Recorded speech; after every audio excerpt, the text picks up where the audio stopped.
នៅស្រុកអ៊ីស្រាអែលបុរាណកាលមុនប្រជាជនភ្លេចព្រះពួកគេបានចាប់ផ្ដើមតាមព្រះក្លែងក្លាយឈ្មោះបាអាល់ព្រះអាហាបនិងភរិយារបស់គាត់យេសាបែបានប្រាប់ប្រជាជនថ្វាយបង្គំបាអាល់ជំនួសឲ្យព្រះពិតប្រាកដពួកគេប្រាប់គ្រប់គ្នាថាត្រូវតែជង្គប់ចុះមុខបាអាល់នេះធ្វើឲ្យព្រះមានទុក្ខយ៉ាងខ្លាំងប៉ុន្តែព្រះនៅតែស្រឡាញ់ប្រជាជនរបស់ទ្រង់យ៉ាងច្រើនអេលីយ៉ាស្រឡាញ់ព្រះដោយចិត្តទាំងមូល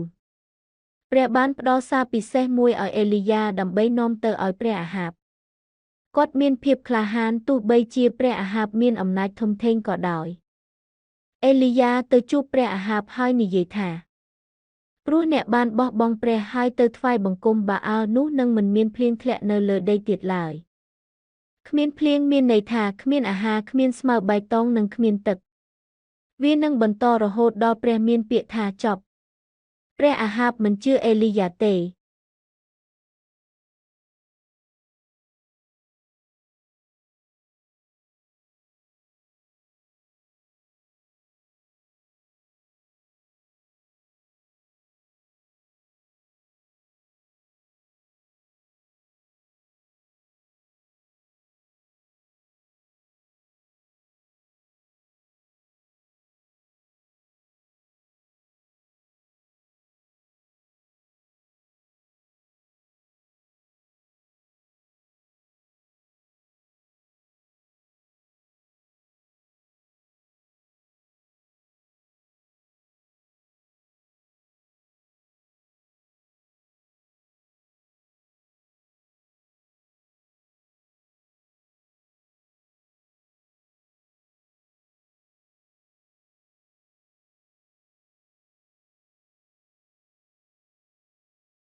នេះជាពេលរបស់អេលីយ៉ាប្រជាជនជុំវិញគាត់អេលីយ៉ាចាក់ទឹកលើតបូជាគាត់ចង់បង្ហាញថាទោះបីជាមានទឹកក៏ដោយព្រះអាចធ្វើឲ្យភ្លើងបង្ហាប់ឡើងបានអស់ទាំងអស់សពវត្ថុសាមទាំងស្រុងអេលីយ៉ាលើកដៃហើយអធិស្ឋានថា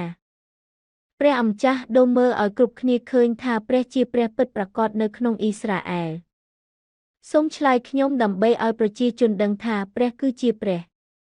ភ្លាមនេះភ្លើងបានធ្លាក់ចុះពីស្ថានសួគ៌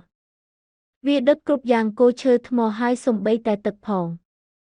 ប្រជាជនភ្ញាក់ផ្អើលយ៉ាងខ្លាំងពួកគេជ្រុះចុះលើដីហើយហៅថាព្រះអម្ចាស់គឺជាព្រះព្រះអម្ចាស់គឺជាព្រះនៅថ្ងៃនោះប្រជាជនបានឃើញដោយភ្នែកផ្ទាល់ថាព្រះអម្ចាស់ជាព្រះតែមួយគត់និងពិតប្រាកដព្រះបានបង្ហាញអំណាចដ៏អស្ចារ្យនិងសេចក្តីស្រឡាញ់ដ៏អស្ចារ្យរបស់ទ្រង់តាមរយៈអេលីយ៉ាអេលីយ៉ាបន្តបម្រើព្រះដោយសេចក្តីក្លាហាននិងជំនឿហើយព្រះនៅជាមួយគាត់ជានិច្ច